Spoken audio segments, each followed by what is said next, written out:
اس کے بارے میں ٹیکنیکلی طور پر ہم سب بریف کریں تو جناب گریش سراج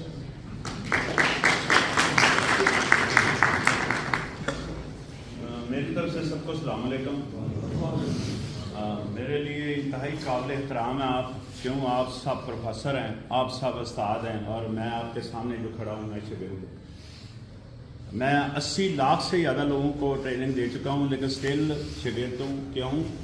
کیونکہ ڈیلی بیسس پر ہر نئی جگہ میں جاتا ہوں، کچھ نہ کچھ میں سیکھتا ہوں. ظاہر ہے کوئی نہ کوئی استاد مجھے سکھاتا ہے، تو استاد سکھانے والے کا نام ہے. تو آپ انشاءاللہ معاشرے پورے کو سکھا رہے ہیں. آپ تک میں جو میسیج دینا چاہ رہا ہوں وہ بیسک میسیج یہ ہے کہ اس کا کمیونٹی تک کنوے ہو میسیج، اور کمیونٹی تک کنوے تب ہوتا ہے جب بچوں کو انوالو کریں.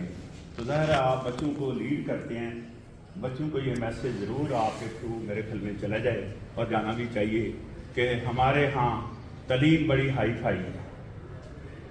تعلیم کی آج کے دور میں کمی نہیں ہے، لیکن تربیت کی خاصی کمی نظر آتی ہے. تو تربیت والے پہلو پر بھی تھوڑا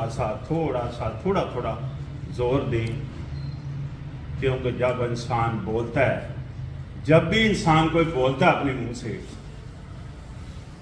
تو اس کا خاندان کھل کر سامنے آ رہا ہوتا ہے، اس کی سکولنگ جو ہے نا وہ کھل کر سامنے آ رہی ہے کہ کس خاندان سے، کس ماحول میں اس نے پرورش پائی ہے، اور ماشاءاللہ کہاں سے سکولنگ لی ہے، کس جگہ سے تربیت حاصل کی ہے، کس تعلیمی ادارے سے وہ پڑھا ہے. تو ظاہرہ پہلے نمبر پر تو والدین کا نام آتا ہے، جس میں ہم والدین بھی ہیں. تو دوسرے نمبر پر پروفیسر، استاد، ان کا نام آتا ہے. تو ظاہر ہے جتنی اچھی آپ تربیت کریں گے اتنا اچھا معاشرہ قائم ہوگا. تربیت کی ہمارے ہاں خاصی کمی ہے. نوبت یہاں تک آ چکی ہے، گرافیکل ہم اتنا پستی کا شکار ہو چکے ہیں کہ ایک انسان اگر بولتا ہے تو دوسرا سنے بغیر اس کا جواب دینا چاہ رہا ہے. حالانکہ جو ہی ایک انسان بولتا ہے تو دوسرے انسان پر 3 طرح کا سبجیکٹ لاگو ہوتا ہے. پہلا کہ جناب وہ اس کو سنے، دوسرا جناب اس کو وہ انڈرسٹینڈ کرے، اور تیسرے نمبر پر آتا ہے کہ وہ اس کا فیصلہ کرے، سوچ سمجھ کر کہا ہے کہ مجھے بولنا ہے یا نہیں بولنا، یا مجھے اس کی بات پر عمل کرنا ہے یا نہیں کرنا. لیکن وہ تیسرے نمبر پر جو سبجیکٹ ہے وہ اٹھا کر اب پہلے نمبر پر آ رہا ہے، بغیر جناب سنے اس کا جواب دینا. تو آپ سوچیں کیا نتیجہ نکلے گا. پھر اللہ کا فضل ہے اور پستی کی طرف اس طرح بڑھ رہے ہیں کہ بغیر سوچے، بغیر سمجھے، بغیر جانے، بغیر کسی کے حالات و واقعات جانے کسی پر تنقید کرنا شروع کرتے ہیں. آشنائی نہیں ہوتی پر ہم ان کے حالات پر آشنائی نہیں ہوتی، ہم ان پر تنقید کر رہے ہوتے ہیں.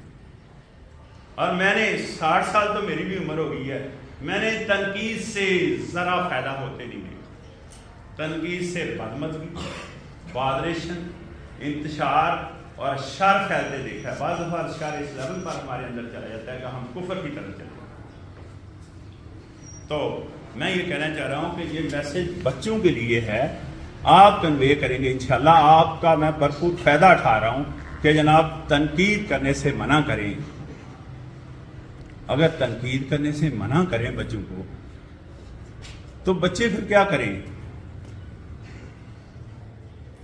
تنقید سے کچھ حاصل نہیں. اور جو سسٹم ملک میں اس وقت چل رہا ہے یہ 1849 میں ہمیں ملا تھا انگریز سے.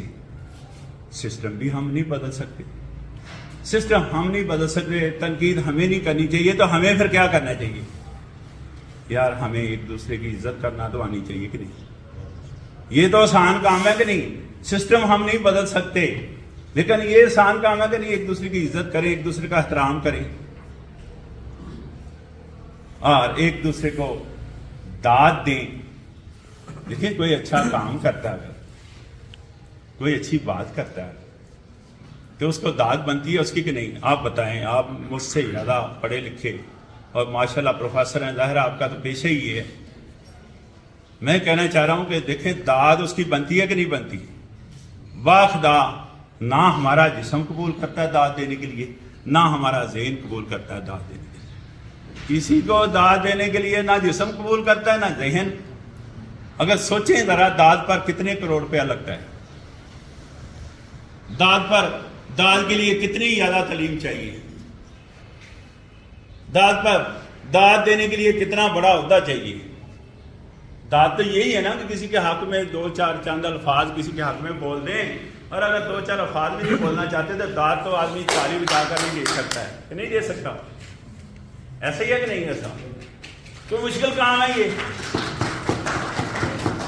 ہمارا ذہن نہیں قبول کرتا, ہمارا جسم نہیں قبول کرتا, دونوں چیزیں سے بالکل ہم فارغ ہو گئے.